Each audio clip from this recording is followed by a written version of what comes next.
नमस्कार साथियों, स्वागत है आपका हमारे YouTube चैनल पे। आज हम गणित शिक्षा शास्त्र जो सीटेट के लिए हमेशा एक बच्चों के अंदर ये रहता है कि ये शिक्षा शास्त्र गणित का हम कैसे सॉल्व करें, और एक संस्कृत का और एक गणित को लेके बच्चे हमेशा दुविधा में फंसे रहते हैं। तो आज हम उसी टॉपिक पे चर्चा करेंगे और बच्चे को जो हम लेवल के बारे में बात करें तो ये प्राथमिक लेवल और उच्च लेवल दोनों में काम आएगा। और इसमें वो चीज़ें हमने बताया है और दिखाया गया है कि जो दिमागों में बच्चे की समझ को ये दिखाएगा और बच्चे को कैसे रखना चाहिए, कैसे क्या करना चाहिए, उसके मानसिक और तार्किक क्षमता को क्या करना चाहिए, ये सारी चीज़ें हम लेके आए हैं और इस पर हम एक एक लाइन बाय लाइन चर्चा करेंगे। चलिए देखते हैं, शुरू करते हैं यहाँ से हम क्या है। देखिए साथियों, इसमें दे रखा है पहला, गणित शिक्षण का उद्देश्य क्या होना चाहिए। अक्सर पूछता है लाइन प्रश्न में और लाइन में कि गणित शिक्षण का उद्देश्य क्या होना चाहिए। तो इसमें देखिए दे रखा है, अगर ये सब लाइन में दिखे तो आपको इसको समझ रखना चाहिए और इसको आगे दिमाग में रख के आगे बढ़ना चाहिए। बच्चे की विचार की जो प्रक्रिया है वो गणितीकरण करना चाहिए। मतलब बच्चे को कोई भी माहौल हो, कैसा भी, उसको जो विचार आए उसमें हर चीज़ को गणितीकरण करना चाहिए। बच्चे को गणित में आनंद लेना सीखना चाहिए, ना कि बोर हो वो गणित से। ठीक है, फिर गणित को बच्चे के जीवन के अनुभव का हिस्सा बने। देखिए गणित को ही नहीं, उसके सारे सब्जेक्ट को उसके जीवन के अनुभव का हिस्सा बनना चाहिए। देखिए हमेशा प्रश्न पूछता है कि अगर आप दुकान पे गए हो और वहाँ पे आपको 5 रुपये दे के और आपने वहाँ पे 2 रुपये की चॉकलेट लिए, उसके बाद दुकानदार आपको कितना पैसे वापस करेगा, तो इसमें ये आपको होगा कि घटाव के बारे में आप सीख रहे हैं। ठीक है, तो इस तरह से आप बच्चे को उसके जीवन पे इसको शामिल करके उसको सिखा सकते हैं। उसके बाद दिया है कि बच्चों में तार्किक चिंतन विकसित करना चाहिए। ठीक है, तार्किक चिंतन का मतलब होता है साथियों कि जैसे मान लीजिए वो पैसे दे के वहाँ आया है तो सोचेगा कि हमको कितना मिलेगा, नहीं कम है कि ज़्यादा है, वहाँ से और किसी चीज़ को सही और गलत के बारे में तर्क करना सीखना चाहिए। ये चीज़ें होनी जरूरी है। फिर बच्चे को गणित के मूल संरचना यानी अंक गणित, बीज गणित और ज्यामिति की समझे और त्रिकोणमिति को समझे। मतलब बच्चे की ये मूल संरचना में आता है। ठीक है, डेविड व्हीलर के कहते हैं कि बच्चे की विचार प्रक्रिया को गणितीकरण करना महत्वपूर्ण है, न कि बहुत सारा गणित जानना। इसके बाद है कि जॉर्ज पोल्या के अनुसार विद्यालय में गणित शिक्षण के 2 उद्देश्य हैं। अब देखिए इसमें 2 उद्देश्य क्या क्या है। इसमें है संकीर्ण उद्देश्य। संकीर्ण उद्देश्य का मतलब कि ये उद्देश्य रोजगार योग्य वयस्कों को तैयार करने पर जोर देते हैं जो सामाजिक योगदान कर सकते हैं और आर्थिक विकास। मतलब आप पढ़ाई लिखाई करके आप नौकरी करने के बाद आप समाज में अपना योगदान देंगे।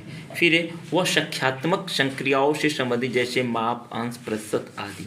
ठीक है, इस प्रकार गणित की सीमित उद्देश्य यहाँ पे उपयोगिता रहेगा, उपयोगी क्षमता का विकास करना होता है। उसके बाद आपका है दूसरा वाला व्यापक उद्देश्य, जो उच्च उद्देश्य के बारे में है कि गणित रूप से सोचे, तार्किक चर्चा करे, विश्वासों के लिए तार्किक निष्कर्ष हो, अमूर्तता की समझ। अमूर्तता मतलब समझ रहे हैं कि बिना देखे कोई किसी चीज़ के बारे में तर्क कर लेना, सोच लेना, समझ लेना, किसी समस्या का समाधान खोजे, बाल संसाधनों का विकास करना। अब इसके लिए आप साथियों ये ज़रूरी थोड़ा है कि आप पढ़ लिख के इस नौकरी सरकारी रहेगी तभी आपके दिमाग में ये सारी चीज़ें चलेगी। इस हिसाब से आपको ये सारी चीज़ें एक कंपलसरी कॉमन होता है कि आप सबके दिमाग में ये। अब इसमें गणित में हम देख लेते हैं एनसीएफ 2005 के अनुसार। अब इसमें क्या क्या आता है। देखिए ये एनसीएफ 2005 है जो गणित में ही नहीं है, आपके हर सब्जेक्ट में काम करेगा, साइंस में भी काम करेगा। इसको मतलब गणित सब्जेक्ट को हटा के थोड़ा सा समझ रखेंगे तो ये सारा चीज़ काम करेगा। जैसे देखिए इसमें दे रखा है कि सभी बच्चे में संख्यात्मक सुनिश्चित करना प्रारंभिक शिक्षा के सार्वभौमिकरण का एक महत्वपूर्ण पहलू है शिक्षा। ठीक है, उसके बाद इस स्तर पर प्रगति मूर्त से अमूर्त की ओर होना चाहिए। जैसे बच्चे को कोई चीज़ शुरू में प्राथमिक लेवल पे है, चाहे क्लास 3 का है, तो आपको गणित तुरंत उसे तो जोड़ घटाव गुणा भाग तो आएगा नहीं, तो उसको आप दिखाएंगे। जैसे क्लास में देखते हो बच्चे दिखाता है कि आपके मम्मी ने आपको 2 चॉकलेट दिया या आपके पापा ने आपको 2 रोटी खाने के लिए दिया, एक आपने अपने भाई को दे दिया, तो बाद में वो बच्चा इस चीज़ को देखेगा, फिर बाद में धीरे धीरे अमूर्त की ओर जानने लगेगा। आकार, स्थानिक समझ, पैटर्न, माप जैसे गैर संख्या क्षेत्रों में प्रोत्साहित करें। जैसे ये सारी चीज़ें उसके प्राथमिक लेवल पे ही डाटा हैंडलिंग के बारे में दे रखा है कि आप ये सारी चीज़ें उसको डायरेक्ट टू डायरेक्ट दिखा के करें। ठीक है, फिर गणितीय पहेलियाँ समस्या समाधान कौशल में मदद करती है। जैसे आप बच्चों के अंदर गणितीय पहेलियाँ पूछते हैं कि जैसे पहले प्रश्न नहीं गाँव में पूछता था कि आप 5 ले लीजिए, फिर उसमें 3 जोड़ दीजिए, 2 घटा दीजिए, तो आंसर एक ही आता था। उस हिसाब से ये सारी चीज़ों के बारे में बोल रखा है आंसर 2005 में। उसके बाद है कि गणित बच्चे गणित से डरने के बजाय उससे आनंद लेना सीखे। जैसे कुछ बच्चे होते हैं जो गणित उन्हें नहीं समझ में आती है, नहीं सॉल्व कर पाते, तो वो डरने लगते हैं, धीरे धीरे उसको गणित में इंटरेस्ट ही खत्म होने लगता है। तो आप बच्चे को जब वो सारी चीज़ें सिखा देंगे, उसके अंदर वो सारी चीज़ें आने लगेगी, तो ऑटोमेटिक वो गणित में आनंद लेने लगेगा। ठीक है। फिर बच्चे महत्वपूर्ण गणित सीखते हैं, गणित सूत्रों से कहीं बढ़कर। जैसे देखिए सूत्रों पे क्या होता है कि आप रटाया रटाया रहेगा और गलती से कहीं सूत्र एक आध भूल गए तो आप उस सवाल को या उस कठिनाई को हल नहीं कर पाएंगे।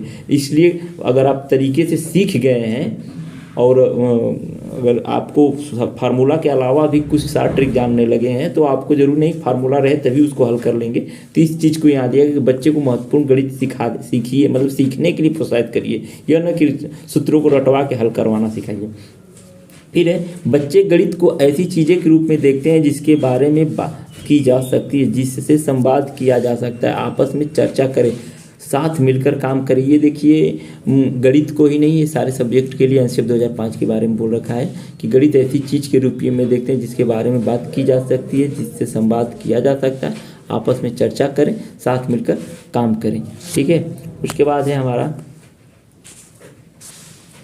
कि बच्चे अर्थपूर्ण समस्या प्रस्तुत करते हैं, उनका समाधान करते हैं। मतलब देखिए इसमें दोनों चीज़ के बारे में दे रखा है कि बच्चे अर्थपूर्ण समस्या मतलब जो प्राथमिक लेवल के बच्चे होंगे, मतलब जो निःशुल्क वाले बच्चे होते हैं 6 से 8 तक के और 1 से 5 तक के, वो आपको पहेली टाइप प्रश्न पूछेंगे या अथेंटिक प्रश्न पूछे, ये उस लाइन के लिए है कि वो ऐसे मतलब डायरेक्ट वो कोई आउटपुटांग सवाल नहीं करेंगे, उसमें ऐसे समस्याओं का चर्चा करेंगे या प्रस्तुत करेंगे जिसका समाधान आसानी से आप कर सकते हो।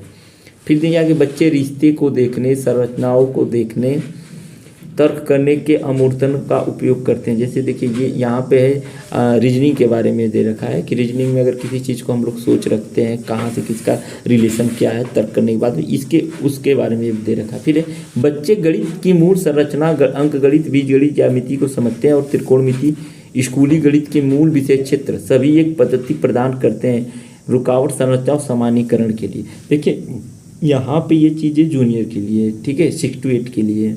तो इस चीज़ को थोड़ा सा आप प्राइमरी में तो पढ़िएगा, पर उतना वो फैक्ट नहीं है, लेकिन अगर आप जूनियर के लिए भी देख रहे हैं तो इस चीज़ को कर लीजिएगा। मैं एक चीज़ और करना चाह रहा हूँ कि ये पेडागोजी शिक्षण कराने के बाद मैं मैथ का प्रैक्टिस सेट लेके आऊँगा, उसमें ये सारी चीज़ें आपको 1 by 1 लाइन में दिखा दूंगा कि कहाँ इसकी क्या ज़रूरत थी और कहाँ इसकी उपयोगिता है। इस टाइम से थोड़ा सा आपको लग रहा होगा कि ये क्या चल रहा है, लेकिन उस टाइम आपको ज़्यादा मज़ा आएगा जब आप इसको प्रश्नों में देखेंगे। तो उसके बाद यह है विजुलाइजेशन और प्रतिनिधित्व, ऐसे कौशल हैं जिन्हें विकसित करने में गणित मदद कर सकता है। ठीक है। विजुलाइजेशन मतलब कि जिस चीज़ के बारे में आप सिर्फ सोच रहे हैं, देख नहीं पा रहे हैं, उसको करने के लिए। सभी सीखना द्वंद्वात्मक संचार के बजाय खेल के माध्यम से होता है। मतलब कोई चीज़ खेल खेल में अगर आप सीख रहे हैं तो वो हमेशा के लिए आपको याद हो जाएगा, आप जल्दी उसको भूलेंगे नहीं। इस लाइन का अर्थ ये है। अब ये कोई चीज़ है जो आपको प्रेशर दे के सिखाया जा रहा है, तो जब प्रेशर आप पे हटेगा कुछ दिनों के बाद ऑटोमेटिक आप उस चीज़ को भूल जाएंगे। उसके बाद देखिए आगे क्या, गणितीय खेल पहेलियाँ और कहानियाँ सकारात्मक विकसित करने में मदद करती है। रवैया और गणित दैनिक सोच के बीच में संबंध बनाते हैं। जैसे आप डेली क्या कर रहे हैं, रवैया का मतलब होता है कि आपका व्यवहार, रवैया और गणित और दोनों सोच के बीच के संबंध में। जैसे आप गणित को पढ़ना चाह रहे हैं और आप उस पर प्रैक्टिस नहीं कर रहे हैं, उसको समझ नहीं रहे हैं, बस आपको उसको कठिन सब्जेक्ट समझ के छोड़ दिए हैं, तो आपके बारे में वो थोड़ा सा मुश्किल पैदा कर सकती है। छात्रों को गणितीय संकेतक से परिचित कराया जाता है और इसकी उपयोग समस्याओं को हल करने में किया जाता है। अंतरिक्ष और आकृतियों के व्यवस्थित अध्ययन, उनके समेकन के लिए सामान्यीकरण, माप का ज्ञान। देखिए जैसे आपको गणित का उपयोग के बारे में दे रखा है कि आपको एक छोटे से छोटे चीज़ को और एक बड़ा से बड़ा चीज़ को मापना, उसके बारे में समझना, अध्ययन करने में गणित का सहयोग होता है। ठीक है। इस स्तर पर सीखने से बच्चों को स्थानिक तर्क समृद्धि का अवसर भी मिलता है और दृश्य मंत्र भी। एनसीईआरटी 2005 सीखने के रचनावादी दृष्टिकोण पर बल देता है क्योंकि वह सक्रिय अधिगम पर केंद्रित है। आकर्षक गतिविधि के माध्यम से शिक्षार्थियों की भागीदारी है। चलिए साथियों, आज तक यहाँ तक ही बस वीडियो रहेगी। इसके बाद हम अगला वीडियो लेके आएंगे। हाँ, इसके बीच में एक प्रैक्टिस सेट जरूर हम लेके आएंगे, उसको आप देखिएगा। इस चीज़ के बारे में आपको आसानी से समझ